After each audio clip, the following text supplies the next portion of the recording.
She was calm, composed, quietly powerful. Dr. Alana Pierce, a black CEO, visionary leader, and daughter of a retired nurse, was simply taking her mother on a long-awaited getaway. A peaceful morning, a private jet waiting on the runway. A moment meant to celebrate everything they had overcome.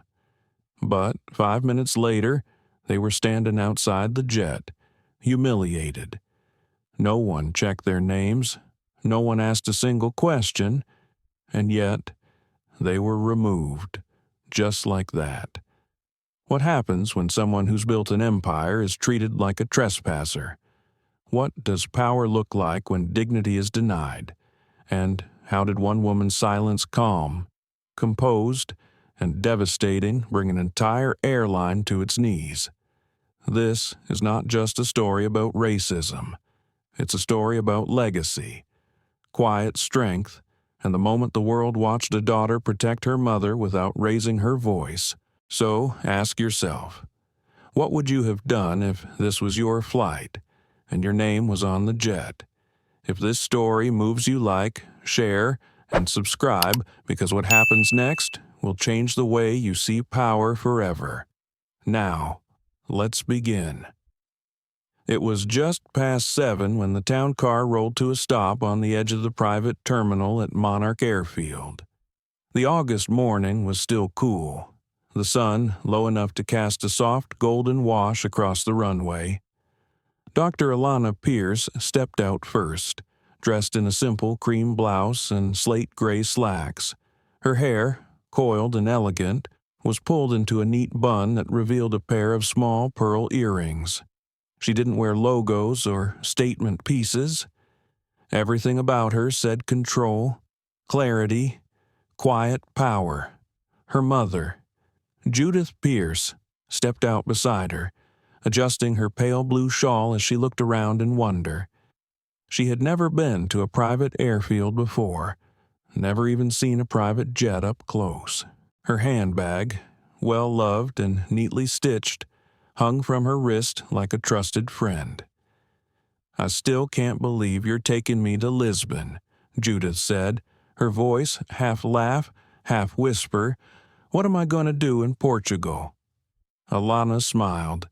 "Relax, that's all I want. Just 3 days where you don't worry about anyone or anything." Judith gave her daughter's arm a squeeze. 3 days of letting someone else cook does sound like heaven. They walked together toward the boarding steps at Hangar 4. A sleek, silver and navy jet stood waiting, its tail marked with the Orion Med emblem. Judith didn't know that emblem meant her daughter now owned the controlling stake in the very airline they were flying.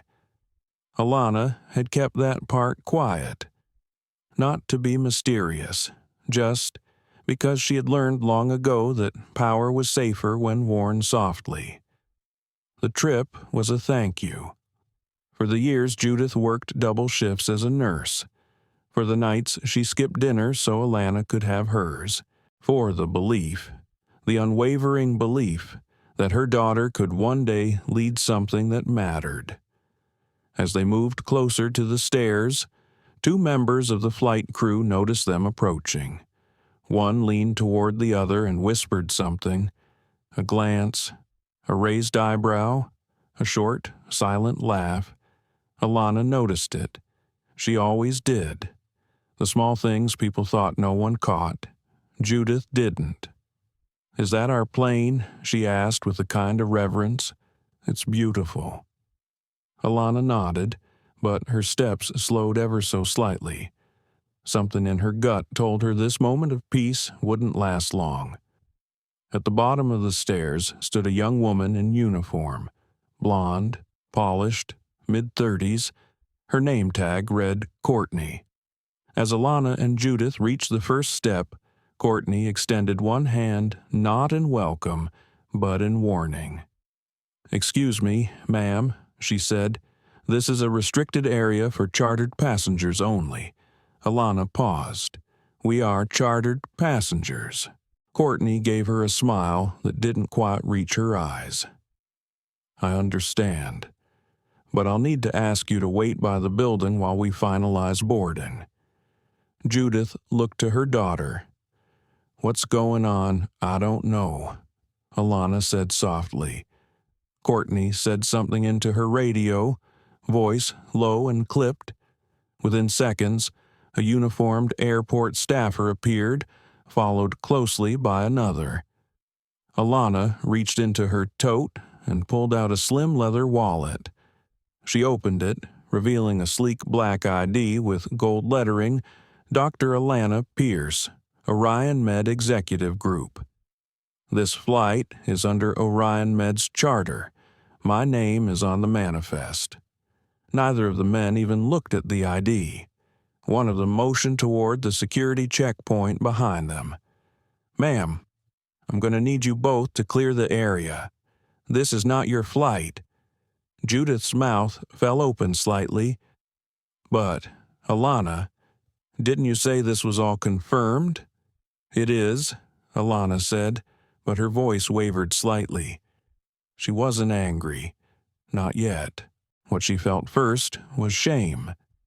The kind you feel when people decide who you are before they learn your name. The kind of shame that shouldn't belong to you but sticks anyway. Alana straightened her shoulders. "Can we speak to the pilot?" "Please." Courtney raised a brow. "He's busy preparing for departure. He won't be able to assist you." "But this is our flight," Judith said. Her voice trembled, not with anger, but with disbelief. "My daughter arranged all of this. This is a gift." Courtney offered a half shrug. "I'm sorry. You'll need to return to the terminal until we sort this out." The two security guards stepped closer, one on either side of them. Alana exhaled slowly. She could feel her mother's fingers tighten around her arm. She could also feel the weight of silence from the tarmac. Other passengers, airport staff, crew watching, pretending not to, some with phones half raised. No one spoke, no one intervened, no one asked for their names. Judith whispered, "Why are they doing this?" Alana couldn't answer. She looked past the aircraft to the hangar across the lot. A plane was taxiing out. Another was rolling in. The world continued, unbothered. It wasn't the first time she had been doubted. It wasn't even the 100th. But something about her mother being here, about this moment, made it sting deeper. She reached into her pocket and pulled out her phone. The screen lit up with a background photo of her and Judith on her PhD graduation day. She unlocked it. Judith looked up at her. "What are you doing?" Alana's voice was calm. 20 minutes, she said. She tapped the screen. "That's all it's going to take." The waiting lounge inside the terminal was cold, not in temperature but in tone. A few beige armchairs lined the glass wall, offering a view of the aircraft they were just escorted away from. The jet still sat idle, engines off, crew moving in and out, prepping for a departure that wouldn't come, though they didn't know that yet. Alana sat upright, legs crossed, her phone resting in her palm, but untouched. Her mother, Judith, sat beside her with both hands wrapped around her handbag like it was the only thing grounding her. Neither of them had spoken for several minutes. Judith finally broke the silence. "Do you think they really thought we didn't belong? Or do you think they just didn't care to check?" Alana turned her head slightly, eyes focused on the tarmac. "Does it matter?" she asked quietly. Her voice wasn't sharp, just tired. Judith sighed. "I'm sorry. I didn't think we'd have to deal with this. Not here. Not on your jet." Alana looked down at her phone. She hadn't called Lucas yet. The voice memo she sent had been received. But she was waiting. Timing mattered. 20 minutes. That was the window. I think that's the part that stings. she finally said. "This wasn't supposed to happen here. Not where I'm the one in charge." Her thumb traced the edge of the phone. "I spent the last 15 years building a reputation that could get me in any room. Now I can't even walk onto a jet I paid for without someone asking if I'm lost." Judith looked at her daughter, then reached over and gently smoothed the fabric of her sleeve. "You're not lost, baby." "They are." A moment passed. Alana gave a short laugh, dry and without humor. "Funny thing is, I half wondered if I'd done something wrong. Maybe I forgot to confirm the flight. Maybe I sent the wrong time. That's the first place my mind went." "Mine too," Judith admitted. "Old habit, I guess. Blame ourselves first." Alana nodded. "Protocol," she said under her breath. "What's that protocol?" "That's what they'll say. That they were following procedure. That they didn't recognize us and were just being cautious." Judith pursed her lips. "And yet they never asked your name. Not once." Outside, the flight attendant, Courtney, stood near the boarding stairs, chatting with one of the other crew members. She was smiling again, laughing even, like nothing out of the ordinary had happened. Alana observed her with a scientist's clarity. "It wasn't about fear," she said slowly. "She wasn't afraid of us. She was sure we didn't belong. That's worse." Judith looked down. There was another moment of silence before a young man in a pressed black suit entered the lounge, clipboard in hand. His eyes scanned the room and landed on Alana. "Dr. Pierce?" he asked cautiously. She stood, just enough to meet him halfway. "Yes, I'm with Monarch Field Services. We wanted to apologize for the inconvenience. There seems to have been some confusion regarding your boarding authorization." Alana tilted her head. "My name is on the manifest. I have a standing executive-level charter agreement through Orion Med Air." The man glanced down at his clipboard, clearly flustered. "Yes, well, the system didn't update right away. Sometimes the operations team." She held up a hand. "No need to explain. Just tell me this was anyone else removed from that plane today." He paused. "No, ma'am." "Then don't call it confusion." The man straightened his tie and backed away with a respectful nod. "We're working to correct everything. Truly sorry again." He exited the lounge as quickly as he had arrived. Judith looked at her daughter with cautious admiration. "I don't know how you stay so calm." Alana smiled faintly. "Practice," but inside, something roared, not with rage, not with ego, with something deeper. A bone-deep ache from always having to stay composed, always having to be the one to smooth the edges, even when others were the ones cutting you. She took a breath, then finally tapped her screen and called Lucas. It rang once. Dr. Pierce Lucas sounded alert. "Activate the internal override. Sequence Orion Red. You have full authorization. And I need the compliance report for Courtney Miller and Captain Ray Doyle in 10 minutes. Lucas didn't hesitate. "On it. Do you want me there?" "Yes. Bring the updated flight manifest, HR contracts, and the breach protocol forms. Make sure it's the hard copy package. No emails. Understood. I'm leaving now." She hung up and turned to her mother. "It's in motion." Judith blinked. "What does that mean?" Alana folded her hands in her lap. "It means they're about to learn who we are." Outside, the crew started preparing the aircraft for departure. The pilot walked across the tarmac, briefcase in hand, speaking into his headset. His posture was relaxed, confident, unaware. Alana rose from her seat and walked to the glass, standing silently as she watched him climb into the cockpit. Judith joined her, still a step behind. "You really think they'll be held accountable?" she asked softly. Alana didn't answer immediately. "Then, they will, but not because I'm angry, because they need to know that dignity isn't optional."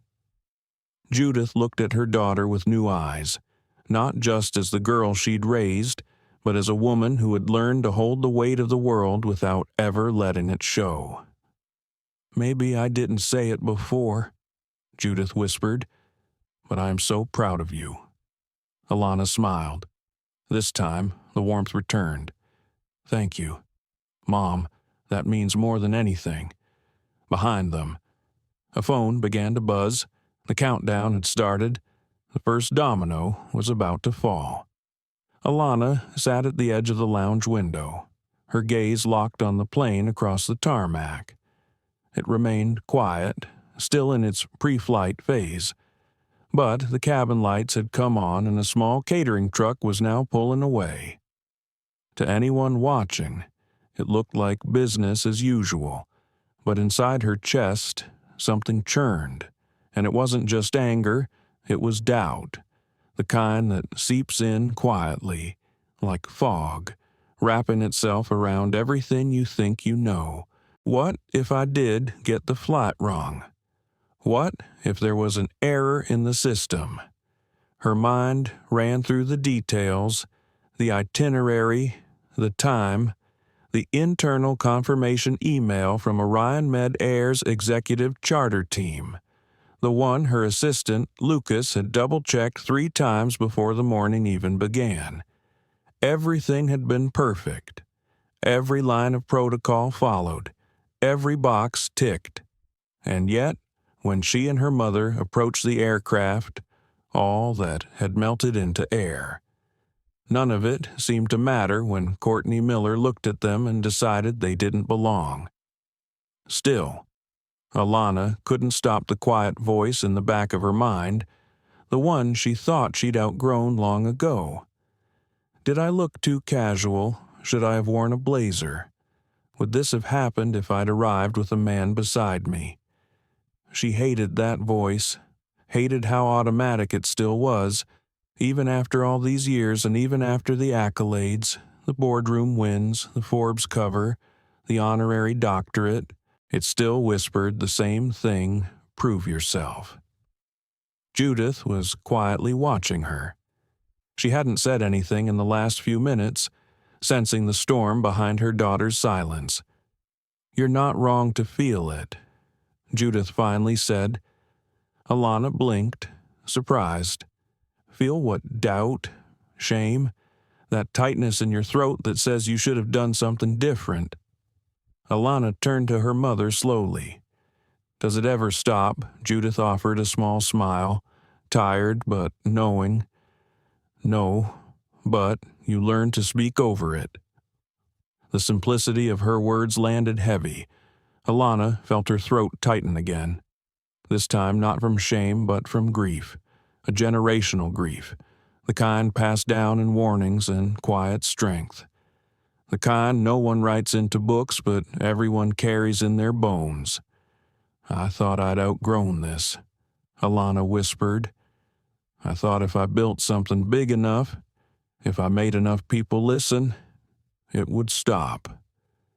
Judith reached for her daughter's hand and held it. "You don't build to make them stop. You build so they can't break you when they try." Alana squeezed her eyes shut, forcing back the tears that threatened to rise. Not here. Not in this cold lounge with glass walls and fake flowers. She straightened and glanced at her phone. Still no message from Lucas. He was probably on the road now, 10 minutes out. Her mind shifted to the people inside that plane, the pilot, the flight attendant, the quiet technician who watched without saying a word. She thought about how quickly they accepted the idea that she wasn't who she said she was. No one had asked her name, not once. They didn't hesitate. They didn't wonder. They just removed her. Because in their eyes, A black woman in tailored slacks and a soft-voiced demeanor didn't signal ownership. It signaled inconvenience. Her phone buzzed. A message from Lucas, ETA 7 minutes. All docs in hand. Corporate override executed. You'll see movement soon. Alana exhaled. Then she looked over to her mother again. Do you remember that time in the grocery store when I was 8?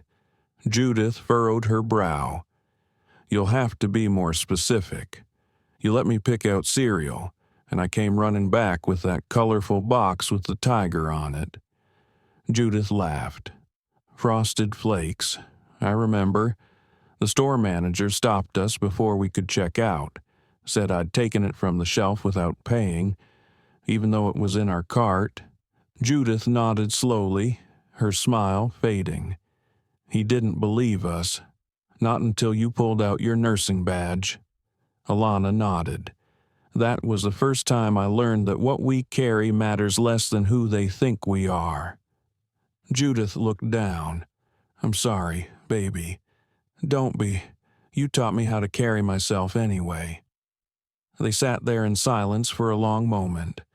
Memories flooding in uninvited. School teachers who questioned Alana's test scores because they were too good. Real estate agents who asked if she needed to speak with a manager. Colleagues who acted surprised when she opened her mouth in meetings and spoke with authority. And now, flight crews who didn't even pause long enough to ask a name. Outside, the aircraft door remained closed, but something was shifting. Alana noticed the pilot had stepped out of the cockpit again. He was pacing, talking into his headset. Judith noticed it too. What's happening? Alana didn't respond. She simply rose from her chair, straightened her blouse, and walked toward the exit of the lounge. Her mother followed. The terminal door opened with a soft hiss, and the early morning breeze touched their faces again. Somewhere in the distance, the roar of a private jet taking off echoed, but not theirs. Lucas arrived moments later in a black hybrid sedan, stepping out with a locked briefcase in one hand and a manila folder in the other. Everything's here, he said, nodding with quiet urgency. Alana took the folder and flipped through the pages. Employee contracts, internal ethics agreements, the full chain of command compliance report, and a fresh printout of today's flight manifest her name at the top, labeled Owner. She closed the folder and handed it back. Ready. Lucas nodded. Whenever you are. Alana turned to her mother. Judith said nothing, only nodded with a look that blended worry and pride. Then Alana began walking, slowly, calmly, toward the aircraft, the same plane she'd been told to leave. This time, no one stood at the base of the stairs, but she didn't go inside. Not yet. She stopped just a few feet from the entry ramp and looked up. Courtney Miller appeared at the door of the jet. Her eyes widened when she saw them. Her body stiffened. Alana didn't blink. She simply stood there, present, unapologetic, unshakable. This time, they would ask her name. This time, they would know exactly who they had tried to erase. The breeze picked up as Alana stood on the tarmac, just a few feet from the boarding stairs of the aircraft she had been wrongfully removed from. The sky had brightened, streaked with soft hues of amber and peach, but there was no warmth in the moment. Courtney Miller remained in the aircraft doorway, one hand gripping the metal frame. Her posture was rigid, as though uncertain whether to come forward or retreat. Behind her, other crew members moved inside the plane, unaware or perhaps unconcerned with what was unfolding just outside. Alana didn't move. She didn't need to. Silence was her weapon now. Lucas stood a few paces behind her, holding the compliance folder tightly under his arm. Judith remained even farther back, just beside the terminal entrance, arms crossed, her shawl fluttering slightly in the wind. She wasn't speaking either, but her presence radiated support like a lighthouse behind the storm. The tension in the air was thick enough to hold weight. Courtney finally descended one step, then another, until she stood face to face with Alana. She avoided direct eye contact. "Ma'am," she started, her voice hesitant. "I wasn't aware there had been an update to the manifest. I didn't have confirmation from Alana raised her hand. Not sharply, just enough. You don't have to explain," she said calmly, "because I know exactly what happened." Courtney blinked, lips parted. You saw two black women walking toward a jet in an area where you didn't expect to see them. And rather than verify, rather than check names, rather than follow your training, you assumed. Courtney looked down. I followed protocol. I didn't recognize no." Alana cut in, still steady. "You didn't follow protocol. Protocol is neutral. Assumption is not." The words landed hard, not shouted, but undeniable. Nearby, a crewman from another aircraft had stopped walking and turned toward them. Two passengers sitting on a golf cart just outside Hangar 3 were also watching. Someone held up a phone, slowly beginning to record. Alana noticed. She didn't care. She'd stopped caring about optics the moment her mother was humiliated. "I'm not interested in an apology," she continued, voice even. "I'm interested in acknowledgement of the harm, of the arrogance, of the way you used your position as a gatekeeper." Courtney's face flushed, her mouth opened, then closed. Judith took a few slow steps forward, stopping just beside her daughter. She looked at Courtney, too. "My daughter earned everything she has," Judith said, voice soft but filled with steel. "And you took one look at her and decided she wasn't worth 5 seconds of confirmation." "I didn't mean intent," Alana said, turning her gaze back to Courtney. "Isn't the measure of impact. Behavior is." The sound of footsteps broke the silence. Captain Ray Doyle approached from the aircraft's side, looking equal parts confused and inconvenienced. His pilot cap tilted slightly to the right, sunglasses tucked in his collar. "What's going on here?" he asked, mostly to Courtney. Courtney turned quickly. "Sir, we've had a misunderstanding with one of the passengers. I was just explaining she's not a passenger," Lucas said, stepping forward for the first time. "She's the owner of this aircraft." The captain paused. "What?" Lucas extended the folder.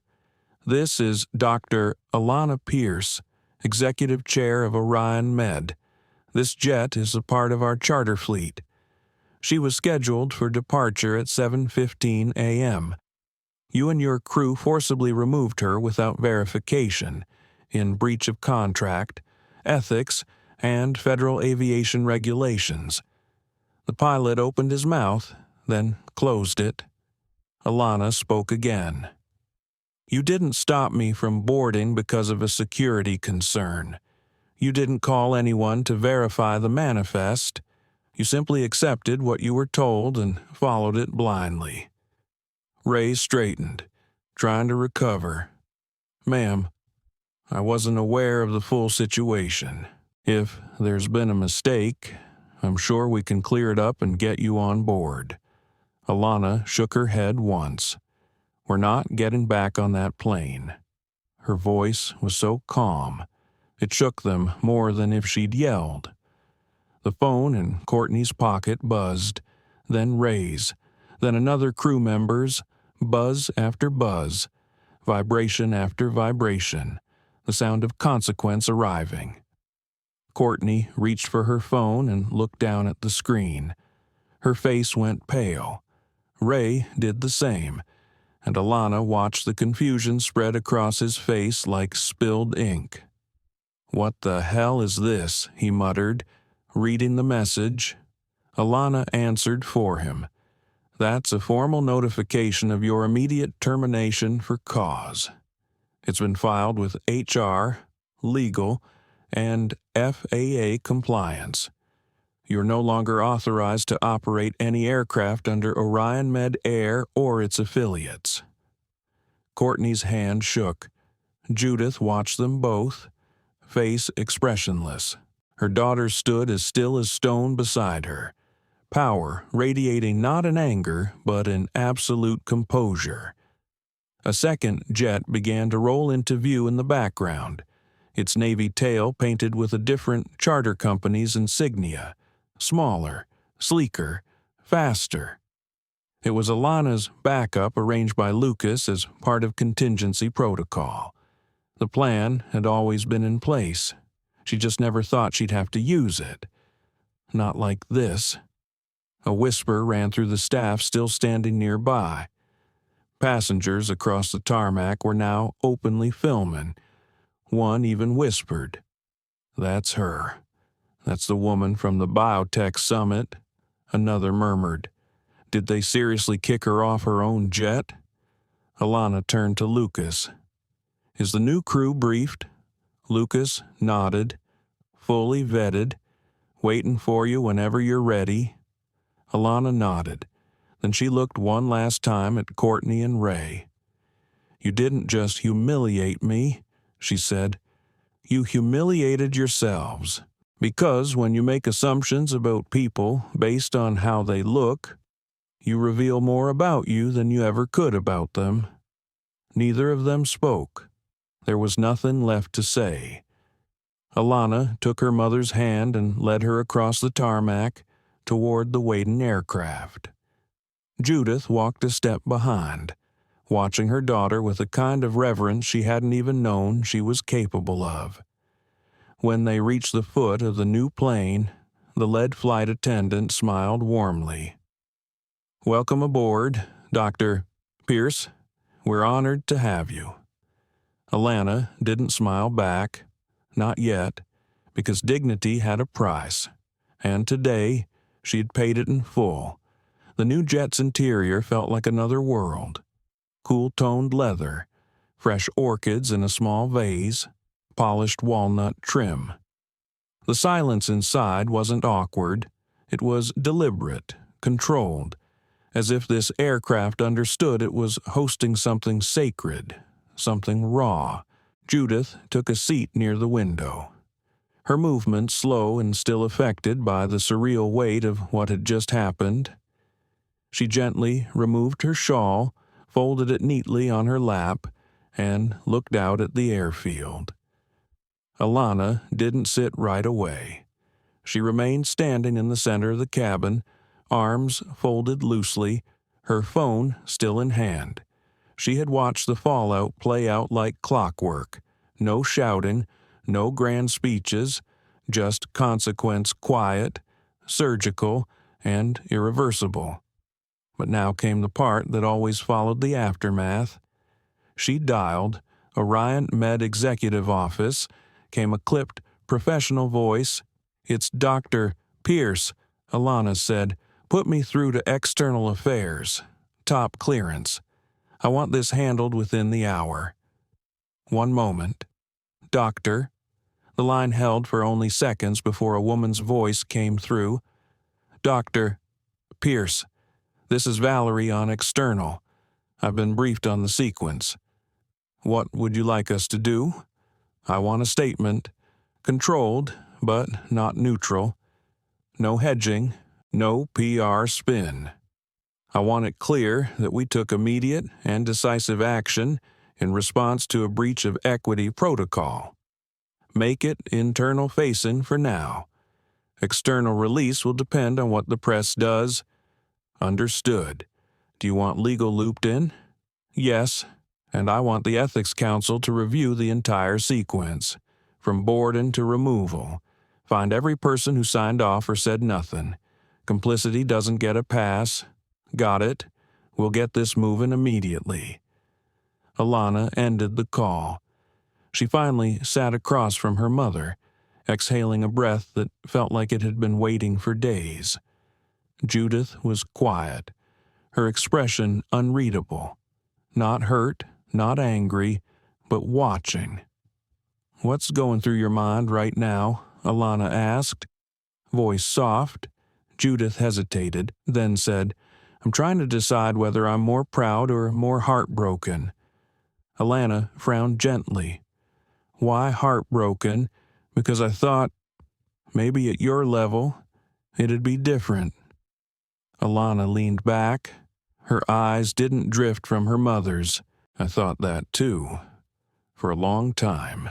Judith reached out and took her daughter's hand, her touch grounding. "But you handled it with more grace than I've seen anyone show under fire. I couldn't have done what you just did." "Yes, you could," Alana replied without hesitation. "You've done it your whole life. At hospital desks, in classrooms, in church meetings where people ignored your voice." Judith smiled faintly. "Maybe, but it still rattled me today. It rattled me too." Alana admitted, "I just didn't let them see it." Her phone buzzed again. It was Lucas. He had exited the airfield after personally witnessing both Courtney and Ray surrender their crew badges to internal security. He sent a message confirming that full reports had been submitted to compliance and that Orion Med's ethics software had logged the incident across all departments for accountability tracking. Below that, he added simply, "We sent a message today." Loud and clear. Alana stared at those words. Loud and clear. And yet, she hadn't raised her voice once. Wasn't that the irony when she was younger? They told her to speak up, be bold, be assertive. But when she did, they called her angry, difficult, aggressive. So she learned to master silence, to speak in measured tones, to use calm like armor. And today, it worked, but it shouldn't have had to. Judith interrupted her thoughts. "When you called your assistant earlier, that code you used Orion read. What is that?" Alana hesitated before answering. "It's an internal protocol I created. Emergency override. It's only activated if an employee or representative of the company engages in behavior that violates our core equity values." Judith raised her brows. "You built that into your company?" Alana nodded. "After a supplier refused to speak to my COO because she had an accent, I realized we needed more than values on a poster. We needed systems that enforce them." Her mother looked at her like she was seeing her for the first time all over again. "You really did build something, didn't you?" "I built what I needed," Alana said. "What you never got, what I still barely have." She looked down for a moment, her voice dipping. "And the sad part is, part of me almost let it slide this morning." Judith tilted her head. "What do you mean I froze?" "For a second, when they stopped us, I actually wondered if maybe I'd done something wrong. If I should have dressed differently, if I hadn't been polite enough." Judith sighed deeply. "That's not your fault. That's their conditioning making you doubt your own space." "I know," Alana whispered, "but it still happened. Even after everything, the money, the title, the company." She rubbed her forehead gently, trying to shake off the feeling. "I don't want to carry that kind of quiet anymore, Mom. Not when it comes at the cost of my dignity." Judith reached out again and touched her cheek. "Then maybe it's time to be loud." Alana, not angry, just visible. Alana nodded slowly. Just then, the cabin speaker chimed. "Ladies and gentlemen," said the voice of the new captain, We've been cleared for departure. Flight time to Lisbon is 7 hours and 32 minutes. Please relax, and thank you again for flying with us today." The engines hummed to life beneath them, a gentle rumble, a shift in energy. Alana buckled her seatbelt and looked at her mother. Judith was already gazing out the window again, her hands resting in her lap, fingers relaxed. As the jet began to taxi, Alana felt something loosen inside her chest. Not peace, not yet, but clarity. They had been erased in plain sight and had reclaimed that space without a scream, but the world would hear them anyway. This wasn't about a seat, it was about a story, and Alana was ready to tell it. Captain Ray Doyle adjusted the straps of his harness and flicked a series of switches across the instrument panel. The humming in his headset synced with the subtle purr of the engines warming up. Everything was green, weather clear, clearance granted. The flight should have been in the air 10 minutes ago, but here they were, still on the ground. He glanced toward the terminal window again, where he had last seen Dr. Alana Pierce standing near the backup jet. At first, she'd just been a removed passenger. Now, the entire airfield seemed to orbit around her presence. It made him uneasy. He tapped the mic on his headset. "Flight crew, final prep in 60. We're ready to taxi." Courtney's voice came through, subdued and clipped. "Cabin secure, Captain. Only 6 passengers on board, all accounted for." Ray gave a small nod. It had been a light charter. 3 board members from a startup based out of Atlanta, an elderly couple, a mid-level executive. No one important enough to derail protocol. Or so he thought. He glanced again at his phone, which now sat on the side console of the cockpit. The notification from Orion Med Corporate had arrived less than 3 minutes ago, and he had not opened it. Something in his gut told him not to. It was a strange thing. Guilt. It had a weight that lived in your neck and your spine, pressing down like pressure from altitude. He was a professional, 30 years in the air, hundreds of successful flights, and yet the look on Dr. Pierce's face when she was escorted away, it stayed with him. Not because she had raised her voice, but because she hadn't. The silence had said everything. He reached for the phone, opened the message, read the first 2 lines, and froze. Captain Doyle. This is a formal notification from the Ethics and Compliance Division of Orion Med Air, effective immediately. Your employment is suspended pending investigation for discriminatory misconduct and breach of ethical protocol. He blinked, read it again, then again. Before he could fully process the words, another notification appeared. This one from the FAA Flight Management Portal. Flight clearance revoked. What in the world? He tapped his mic. Ground control. This is Monarch Jet 30 requesting confirmation. I just received notice of cancellation. A pause. Monarch Jet 30. You are grounded. Confirmed hold from Orion Med Executive Override. Return to gate. He stared out the windshield. Copy that, he said stiffly. Inside the cabin, Courtney noticed the shift in engine hum. The lights flickered. A mechanical sigh spread through the body of the aircraft as systems began to wind down. She reached for her phone, saw the message, stared at it like it might vanish if she looked long enough. Effective immediately. Termination. Breach of equity protocol. Her knees buckled slightly. The words swam in her vision. Passengers began murmuring behind her. Why are we stopping? Are we taking off or not? A few of them were already checking their own phones. and the news was beginning to leak into public forums. A tweet had gone out, a 30-second clip of Alana standing at the base of the stairs, face calm, posture poised, with the caption "Black CEO removed from her own jet." Moments before she fired the whole crew, another clip followed, of Ray pacing and Courtney standing with her mouth open in shock. People were already replying, "This is why equity training is not enough. You need enforcement. She handled that better than I ever could. Fire them all. Dignity is not a luxury." Courtney's heart pounded as she backed away from the cabin door.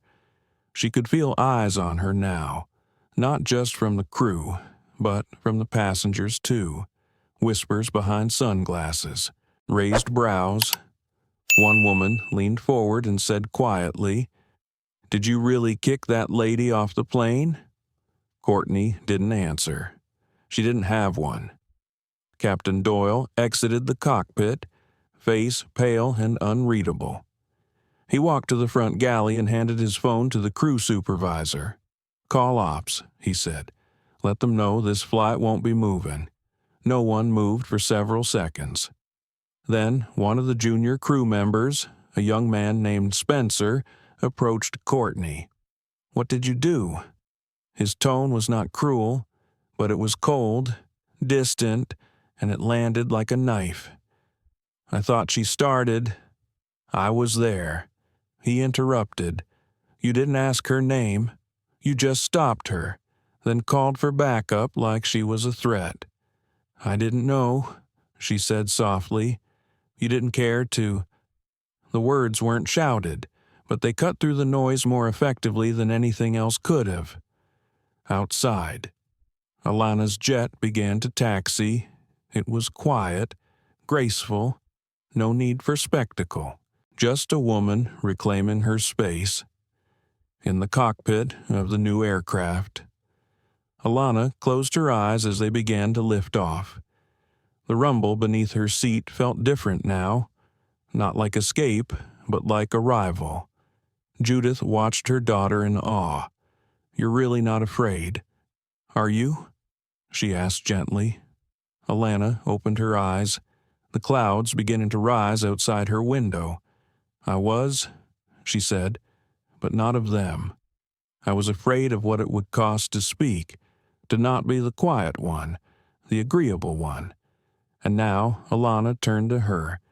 Now I know silence has a cost too, and I'm done paying it." Back at Monarch Airfield, Courtney sat alone in the crew lounge, her badge removed, her uniform folded beside her. Her phone buzzed again. A news alert, a trending story. CEO of Orion Med Air removes entire flight crew after discriminatory incident.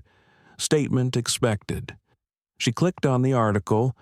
There was no photo of her, but there was a quote from Alana, submitted through Orion Med's internal media team. "We believe equity is not only an ideal, but a responsibility. It is our duty to act with speed and clarity when those ideals are violated, especially by those entrusted to represent our company." Courtney read it twice.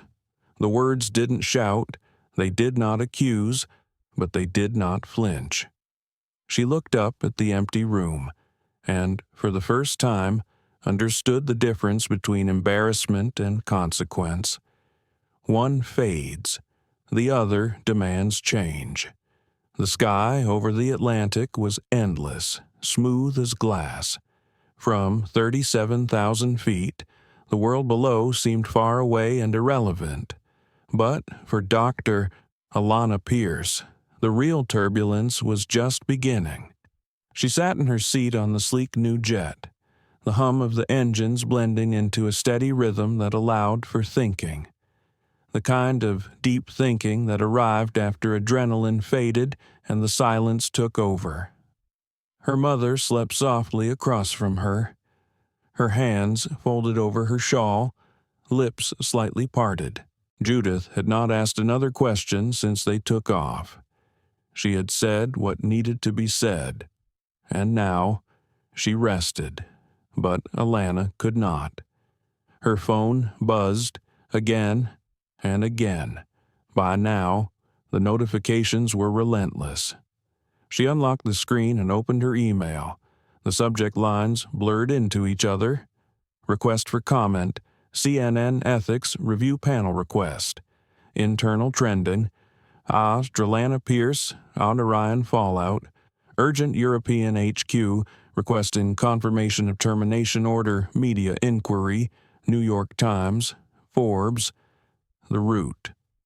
She hadn't spoken to press. Not yet. She needed to control the timeline, the narrative, the truth. In situations like this, truth often arrived last. She refused to let that happen this time. She opened a secure line and called Lucas. He picked up instantly. Yes, doctor. How bad is it? Depends on your definition of bad, he replied. The internal ethics team finished reviewing the incident and logged a formal compliance flag against the flight crew, including the security staff who removed you. Alana leaned back. And the external, you're viral. The clip of you standing under the aircraft stairs hit 2 million views in 3 hours. Most of the commentary is positive, but you know how it is. It's being politicized by some. They're calling it overreach. A few headlines say, executive tantrum. Alana smiled bitterly. Of course they do. On the flip side, Lucas continued, your internal approval ratings among staff jumped 10 points this morning. Employees are saying this is the first time they've seen someone in your position actually enforce the values we all talk about. That brought a pause. She had spent years building Orion Med not just as a company, but as a system of values, compassion, integrity, equity. But values meant nothing if they weren't enforced, and today she had enforced them. Quietly, publicly, without apology.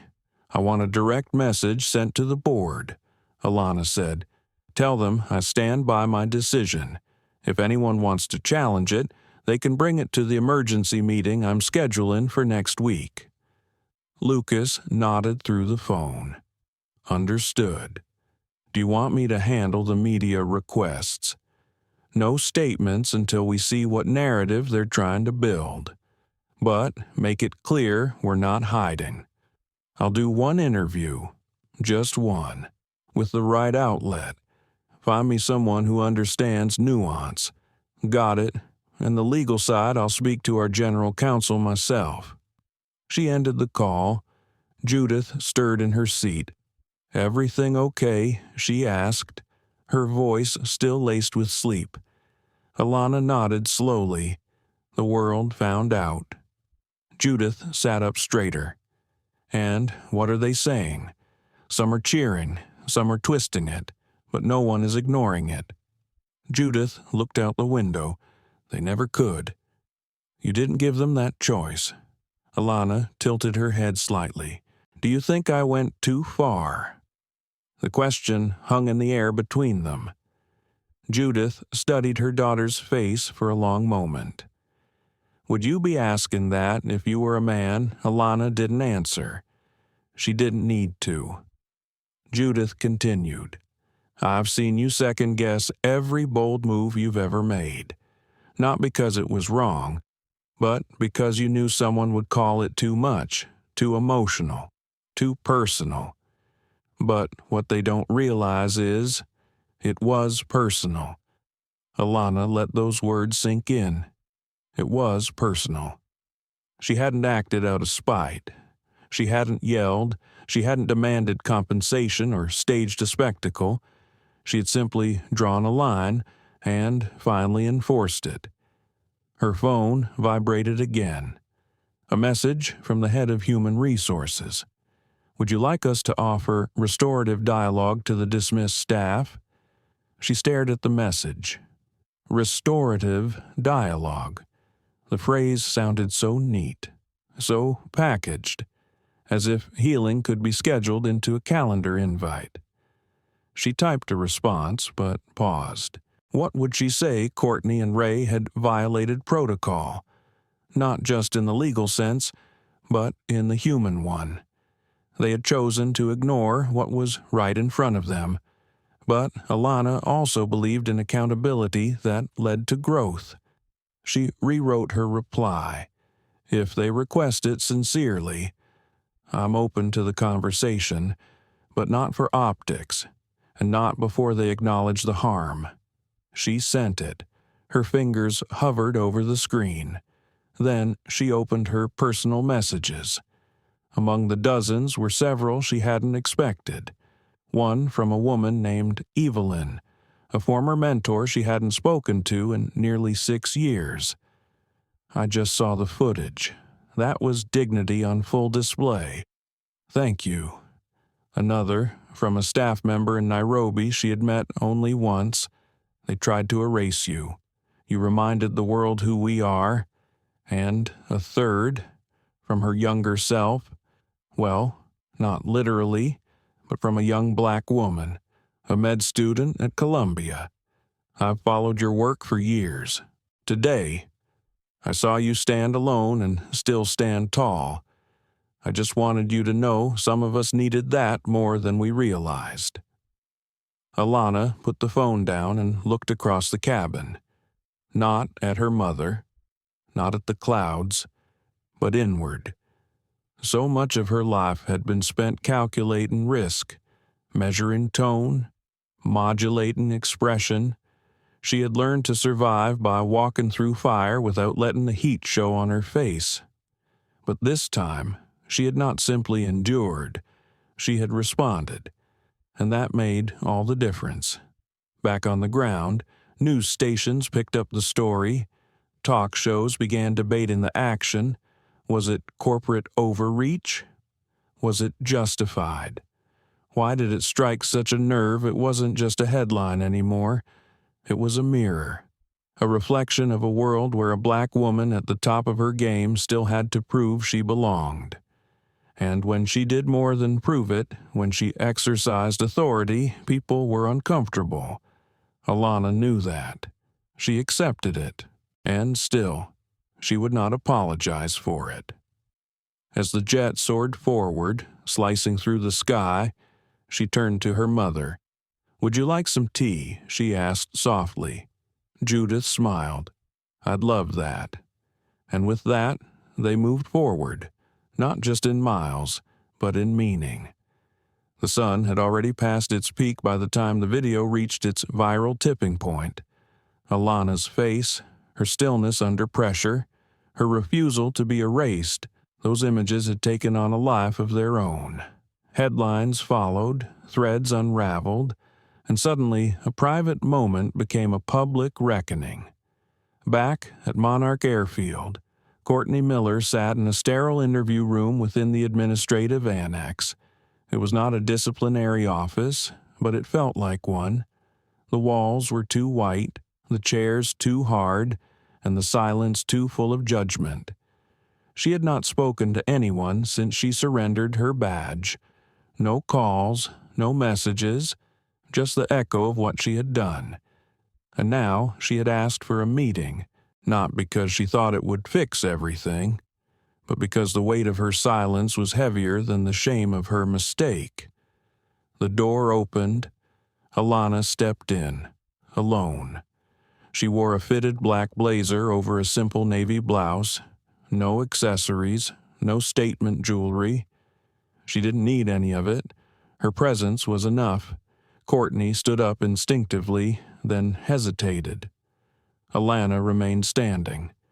"Why did you ask to see me?" she asked plainly. Courtney swallowed. "I wanted to apologize," she said. Face to face, Alana's expression didn't shift. Not kind, not cruel, just observant. "Why now?" "Because I saw myself on camera, and I saw what I didn't see in the moment, or maybe what I chose not to." Alana took a breath, then nodded to the chair. Courtney sat. She remained standing. "I want to be clear," Alana said. "I'm not here to absolve you. I'm here to understand if you even recognize what happened." Courtney nodded. "I do. I made assumptions. I saw you and your mother, and I decided you didn't belong on that jet." Why, Courtney looked down at her hands. She wasn't crying, but her voice trembled. "Because you didn't fit the picture I had in my head of who boards private jets. That's not an excuse. It's just the truth." Alana studied her. "You didn't ask my name. I know. You didn't check the manifest. I know.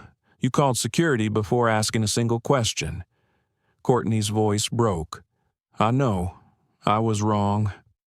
Alana leaned against the edge of the table, arms crossed. "People like me don't get the luxury of mistakes like that, because they're never seen as mistakes. They're seen as truth, as evidence that we didn't belong in the first place." Courtney nodded, her eyes glassy. "I see that now." "No," Alana said, her tone sharp. "You see the consequences. That's not the same thing." Courtney didn't speak. Alana stepped closer. "I've spent years building a company that stands for equity, not as a slogan, but as a standard. That flight crew, your crew broke every part of that standard, and you were the one who set the tone." Courtney looked up. "I was trained in all of it, the bias protocols, the cultural sensitivity courses. I passed every module, but in the moment, it was like none of it mattered. I just acted. That's the problem." Alana replied, "Bias isn't about what you believe. It's about what you do when no one is watching. And you did exactly what every system trains people like you to do: guard the gate, question our presence, and escalate without hesitation." There was a pause. Then Courtney said something so quiet, it almost dissolved. "I don't expect forgiveness. I just didn't want to pretend it didn't happen." Alana stood silently for a moment. Then she stepped back. "I don't hate you," she said. "I don't even want to punish you. What I want is for you to take what happened and never let it happen again. To anyone." Courtney wiped her eyes. "I will." Alana turned toward the door, then paused. "And not because you're afraid of getting fired, but because you finally understand that dignity isn't something you give. It's something you respect." Courtney nodded, words caught in her throat. Then Alana walked out, leaving the silence to finish what she had started. Later that evening, as the jet touched down in Lisbon, Alana sat in the rear cabin, watching the shoreline appear through the window. The city stretched out in golden hues, tiled rooftops and winding alleys glowing under the setting sun. Her mother reached over and gently touched her hand. "Was the meeting hard?" Alana nodded slowly. "Harder than I expected. Do you regret it?" "No, but I do wonder if anything will change." Judith looked out the window. Change doesn't always start loud. Sometimes it starts with discomfort, the kind that lingers, the kind you can't shake off. Alana rested her head back against the seat. "I didn't realize how exhausted I was," she said. "Not just from today, from all of it, from carrying the weight of representation." "You carry it beautifully," Judith said, "but you don't have to carry it alone." Alana smiled faintly. "Sometimes I think that's what scares them the most, that I can carry it, that I know how." Judith squeezed her hand. "They're not scared of your strength. They're scared that your strength reveals their weakness." The plane taxied to the gate. Alana looked once more at her phone, notifications still rolling in, but slower now. A new message from Lucas had arrived. Courtney's exit interview complete. She chose to forfeit her severance, said it didn't feel right. HR was stunned. Alana stared at the message, a small thing, but not nothing. Judith stood slowly, stretching her legs. Let's go see Lisbon. Alana rose too. As they stepped out onto the jet bridge, a soft breeze greeted them, warm, salted, alive with the scent of distant sea. For the first time that day, Alana felt light, not because the world had changed, but because she had forced it to pause, even if just for a moment. And in that pause, someone else might think twice next time. That was enough for now. Lisbon's air was lighter than Alana expected, after the intensity of the past 24 hours.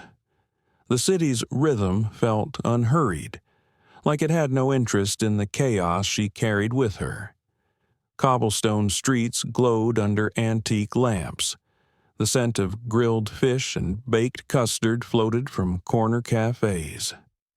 Conversations happened in gentle Portuguese tones, laced with laughter and music. It was a place designed for exhaling, but Alana still hadn't taken a full breath. That evening, she and Judith sat on a quiet terrace overlooking the Tagus River. Their boutique hotel was tucked into the hillside, removed from the tourist bustle, wrapped in ivy and quiet. Below them, boats drifted lazily through the water. Somewhere in the distance, a street violinist played a tune that sounded both joyful and nostalgic. Judith sipped a cup of herbal tea, wrapped in her shawl despite the warm breeze. Alana sat across from her, fingers interlaced, shoulders stiff. "You haven't really relaxed," Judith said after a long silence. Alana looked up, surprised. "You always do this thing," Judith continued. "You look like you're resting, but your jaw's clenched, your mind's still moving." Alana gave a faint smile. "Is it that obvious?" Judith raised an eyebrow. "I raised you." "No." They sat quietly for a few more moments. "I just keep thinking about how easily it happened," Alana finally said. "How quickly we went from honored guests to suspects." Judith nodded.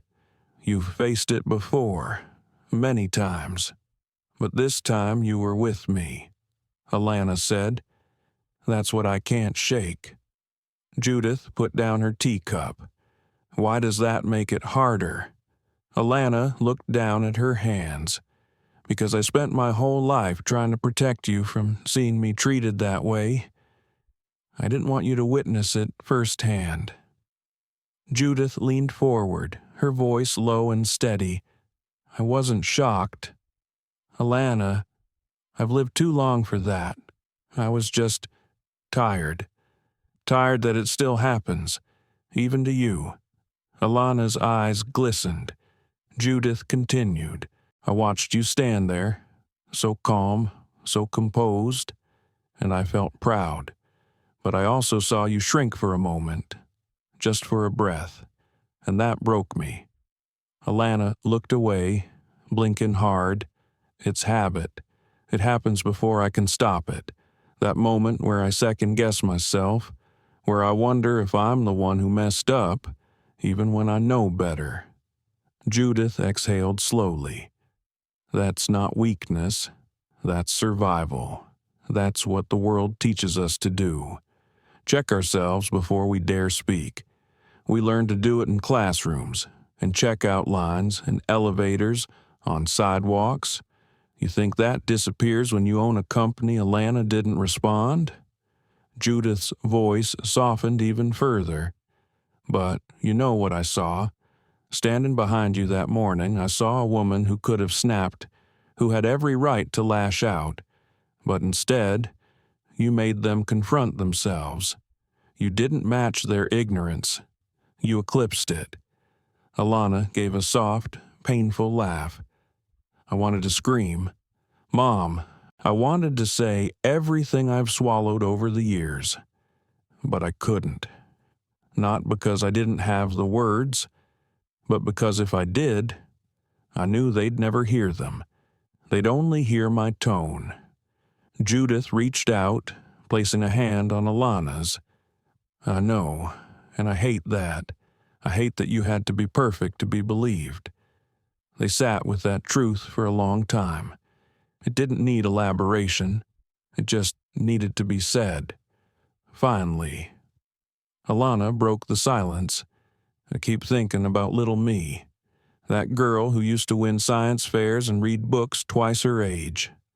She thought the world would be different by now, that if she worked hard enough, achieved enough, she could escape the weight of being seen as less.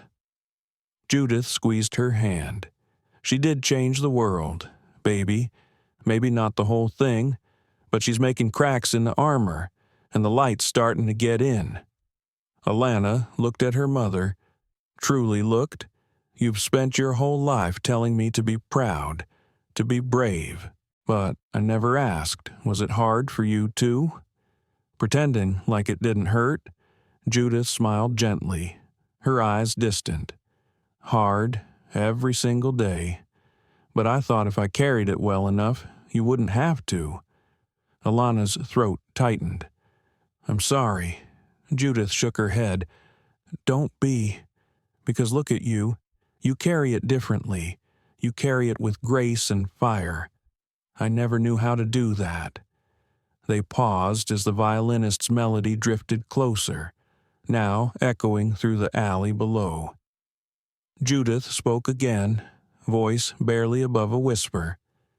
Do you remember when you were 11, and that teacher accused you of plagiarizing your essay?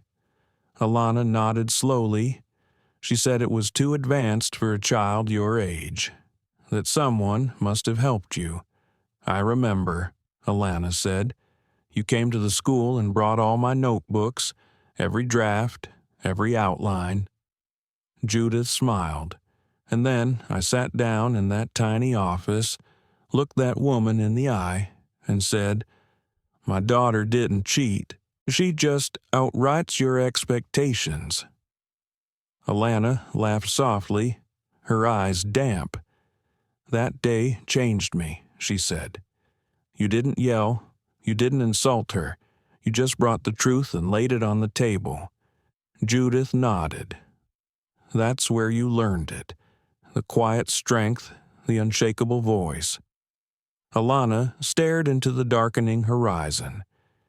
Maybe I thought if I rose high enough, I could outgrow that need, that if I became successful enough, the world would stop testing me. Judith's voice was calm, but certain. The world doesn't stop testing, but you've stopped asking for permission to pass. Alana let out a long breath, the kind that comes after holding it in for years. And just like that, the pressure in her chest eased, not gone, but lighter. The mirror her mother had held up all evening finally showed her something she had missed. Not just the pain, but the power that came from surviving it. They sat for a while longer, the breeze warm and soft against their skin. When they finally stood, the city lights shimmered below them, endless and alive. Come on, Judith said, linking her arm through Alana's. Let's walk a bit.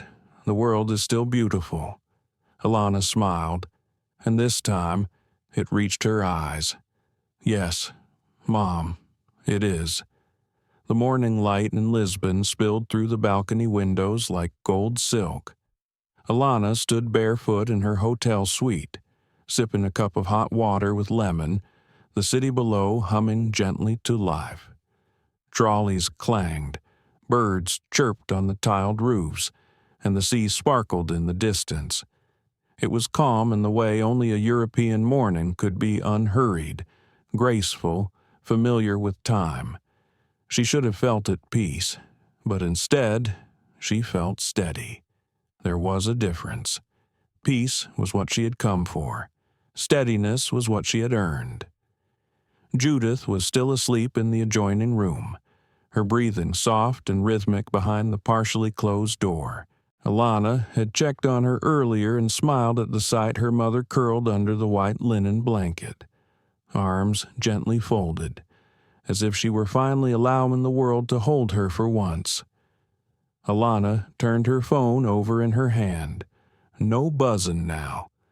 The storm of messages had slowed to a trickle, but one stood out, an email from the president of Monarch Air. She tapped to open it. Subject: our deepest regret. The message was long, apologetic, legalistic in places, but there was sincerity beneath the corporate polish. They were offering a full review, promised sweeping retraining, and proposed a face-to-face meeting at her convenience.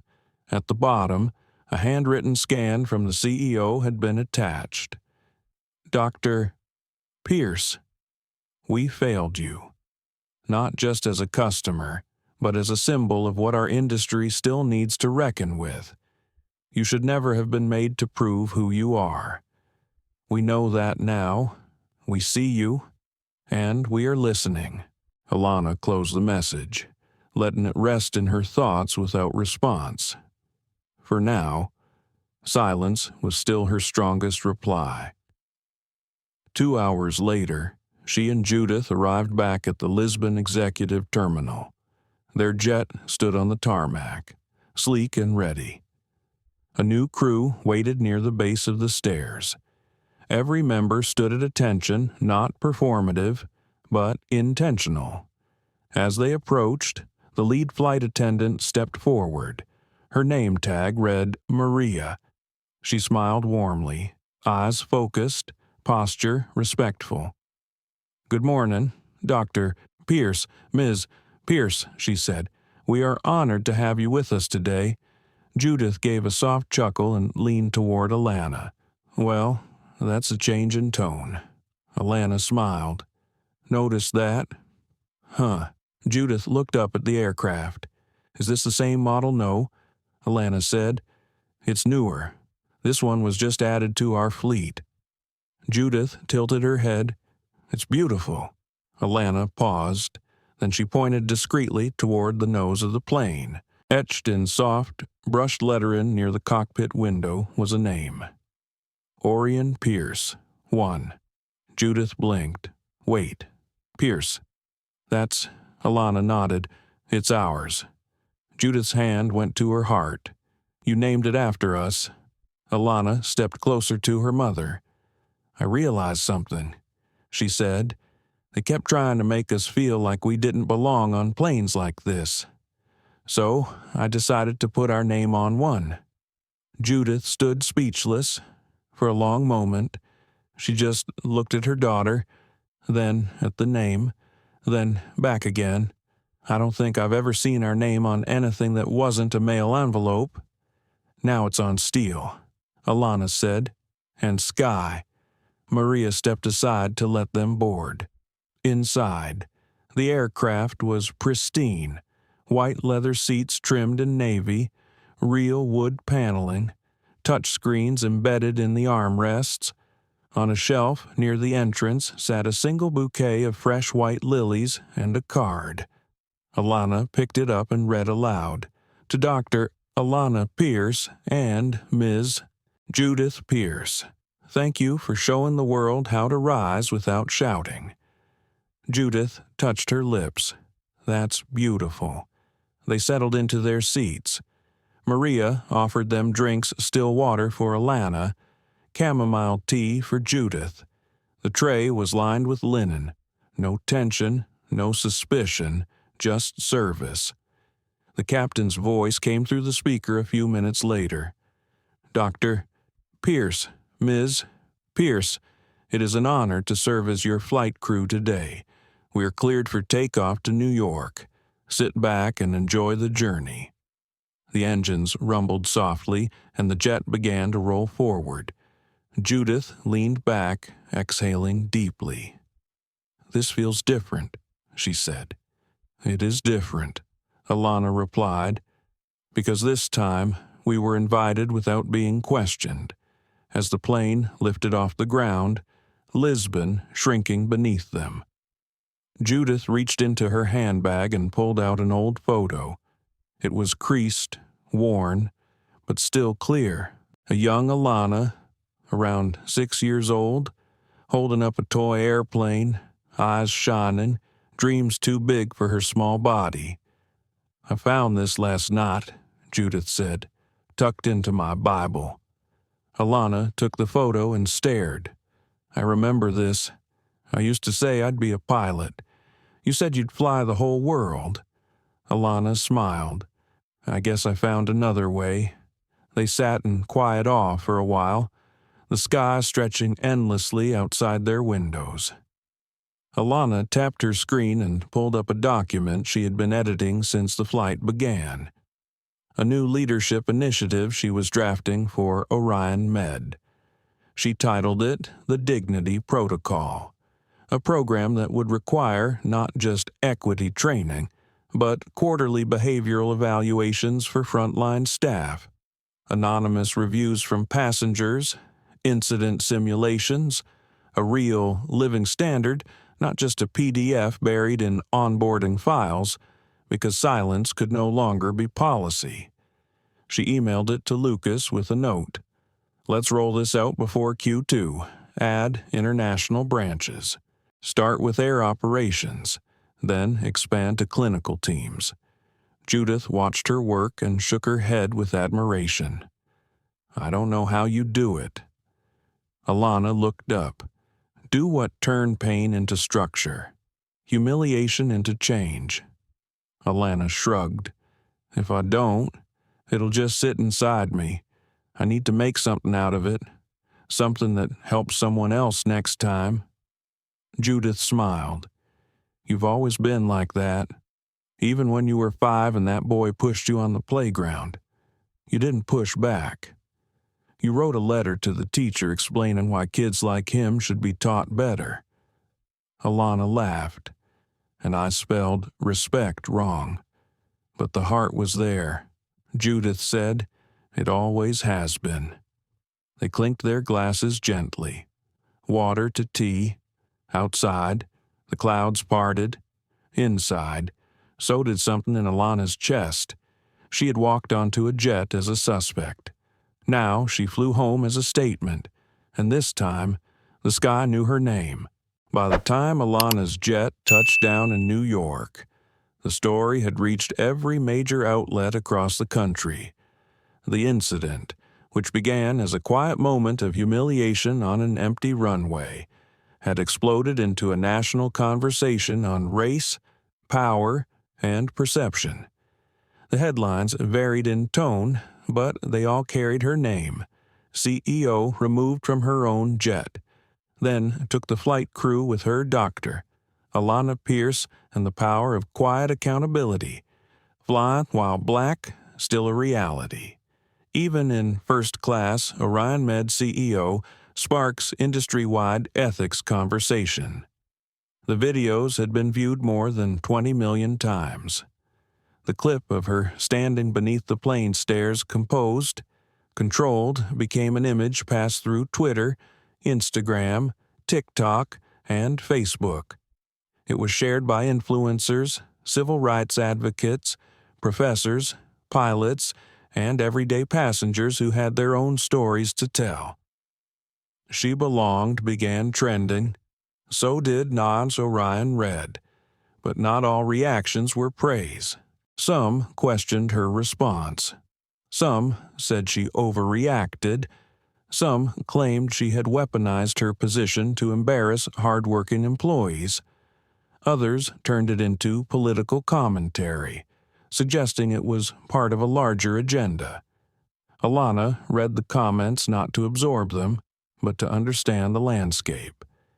She had long known that when a black woman asserts herself in public, the world rarely receives it without friction. But what surprised her most were the private messages. Hundreds, thousands, from nurses, from corporate leaders, from young students, from flight attendants. One message came from a woman named Riley, I worked in private air travel for 9 years. I saw this happen too many times to count. We were told not to question our instincts, but the instincts were just dressed-up biases.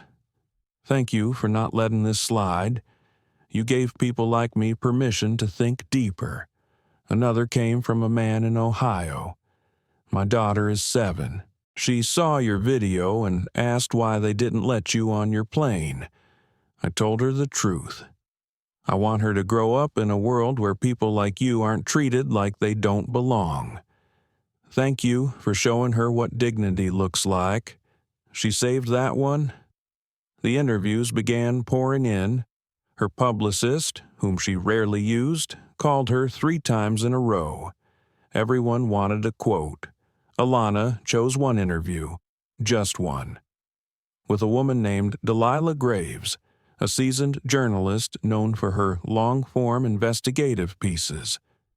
Delilah didn't chase headlines. She chased clarity. They met at a quiet studio in Brooklyn 3 days later. Delilah's opening question was simple.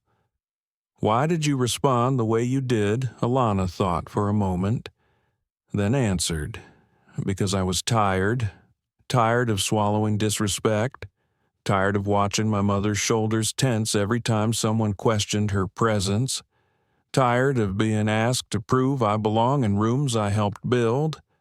Delilah nodded. Was it about race? Yes, Alana said without hesitation, not because they shouted slurs, but because of what they didn't do. They didn't ask my name. They didn't check a manifest. They assumed I was in the wrong place. That's not policy. That's perception. And for people who look like me, perception can be dangerous. The interview lasted 30 minutes. The clip aired on Sunday evening and reached more than 10 million viewers within the first 48 hours. Afterward, Alana received an invitation from the National Aviation Association to speak at their upcoming summit on bias in travel. She agreed. Lucas handled the details, and Judith insisted on helping him pick out Alana's outfit. It's time the world sees you not just as a CEO, Judith said with a grin, but as a voice. A few days later, Alana took the stage in front of a room filled with executives, pilots, regulators, and flight crew trainers. She wore a navy suit, hair pinned back, voice steady. There is no checklist for dignity, she said. There is no app that tells you when your assumptions are leading your actions. But there is a choice. In every interaction, you choose whether to uphold a system that dehumanizes or one that restores.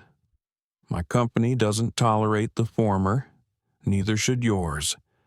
The room was quiet, not resistant, not dismissive, just still. Like the first second after a bell has been struck and the sound is still ringing through the air. After her speech, 3 airlines approached her about consulting on updated ethics protocols. A university requested she guest lecture. A major travel publication asked to feature her in a cover story. But what mattered more to Alana were the quiet ripples. The flight attendant who left a voice memo to say she had started questioning how she viewed passengers who looked different from her. The gate agent who said she used to feel invisible, but now felt seen. And the little girl in Texas who sent a drawing to her office of a plane with the name Pierce written across the side. Alana hung the drawing in her home office. The crayon lines were shaky, but the message was loud. Even so, she stayed grounded, not in fear, but in reality. Because for every step forward, she knew there would be pushback. She knew there were still boardrooms she would walk into where her voice would be questioned before her credentials were read. She knew there would be passengers who whispered, "Is she really in charge?" But now, she would no longer answer those whispers with silence. Now, she had built something bigger than her. Now, She'd given others permission to stop whispering, too. As Judith said one evening while they sat watching the sunset from their apartment balcony, "You turned what they meant for shame into a story no one can forget." Alana smiled, and we're not done telling it, because the world didn't just react, it remembered, and remembering is where change begins. It had been 2 weeks since the incident.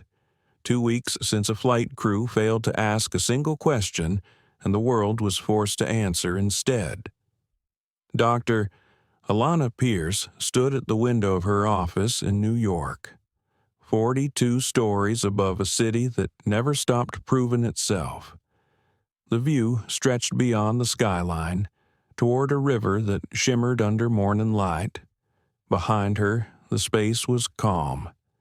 Shelves lined with books on leadership, a framed photo of her mother in nursing scrubs, and a child's drawing of a plane with the word Pierce scribbled in blue crayon. Her phone buzzed once, then again. She turned it face down. For the first time in a long time, she wasn't in a rush to respond. Judith had spent the morning in the nearby park, walking among the flower beds with a small group of women from her church who now called her Miss Pierce the Jet Lady with gentle amusement. Alana smiled when she thought about it. They had survived humiliation with composure, but they had risen with more than just pride. They had risen with clarity. There had been fallout, scrutiny, arguments in comment sections, long emails from people who felt uncomfortable being reminded of their own assumptions. But Alana hadn't spoken in rage. She had spoken in rhythm, with intention. Now, those who once questioned her presence knew better, not because she had shouted them down, but because she had invited them to rise up. The office door creaked open gently. Lucas stepped in, holding a stack of papers and a tablet. They finalized the new charter guidelines. He said, "All staff will receive quarterly equity and dignity training. Passenger feedback will now be tied to performance reviews, and the board approved the dignity protocol unanimously." Alana raised her eyebrows. Unanimously. She nodded. "That's something," she said softly. He handed her the tablet. "Also, this came in this morning. A letter from Courtney Miller." Alana hesitated, then opened the file. The letter was simple. No flowery language, no corporate buffer. It began, "Dr. Pierce, I still replay that moment every night. I still see your face when I didn't ask your name. I realize now that I wasn't just protecting a plane.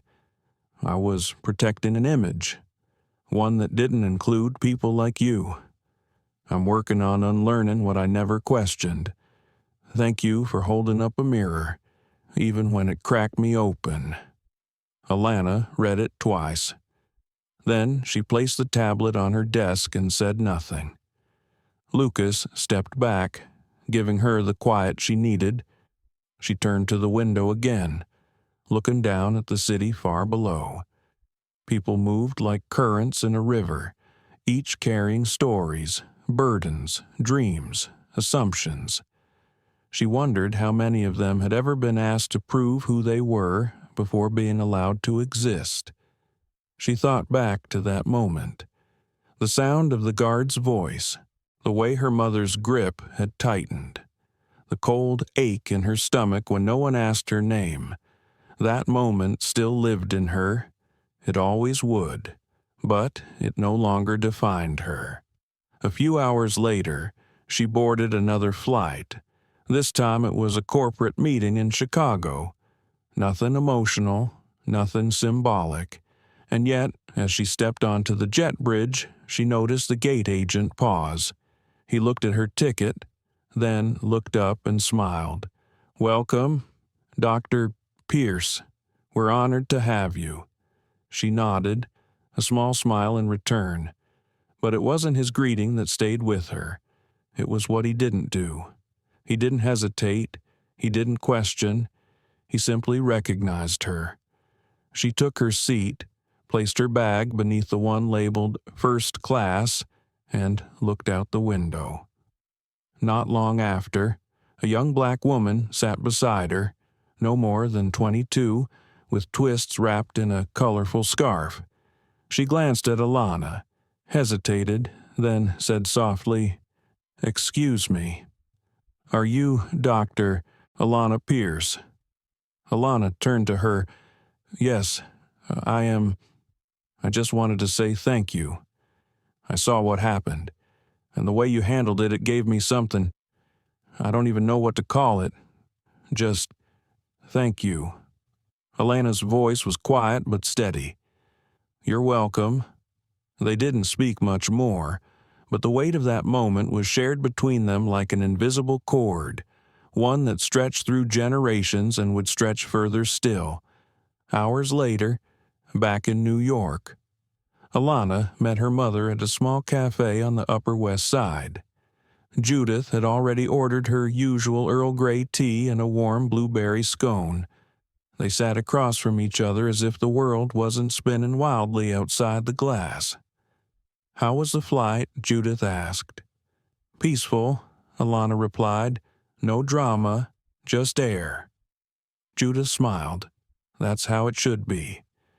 They sat in silence for a while, the kind of silence that doesn't need to be filled. Then Alana said something she had been thinking for days. "I didn't change the world." Judith looked at her, eyes soft.